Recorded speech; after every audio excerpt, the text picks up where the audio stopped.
Charles, have any of your family members been diagnosed with FCS? No, no. I only have one sibling. She does not have FCS. And looking back, trying to come up with, were there any of my grandparents or any people that in my family that may have had some of the diagnosis or some of the symptoms of FCS? There were a few things. My grandfather had some symptoms that were similar to the high triglycerides. I had a grandmother, she had a lot of skin tags, which are associated with FCS patients sometimes.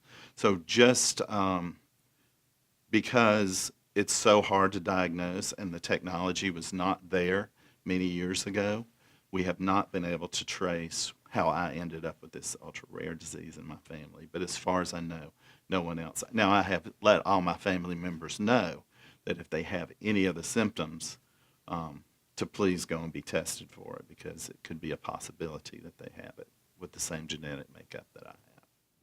I agree also, and not only has made the life for our patients a little bit easier, but also for us to have the technology nowadays to be able to make this genetic disease, the diagnosis. Right. And this applies to many other conditions that before we just didn't know because the technology wasn't there. So, can we fix it now? We can, but it's a first step of what I'm sure it's more to come. Mm-hmm. So that's very good, and we hear that frequently from the families that there were other family members that potentially had it, but we just didn't know. Right.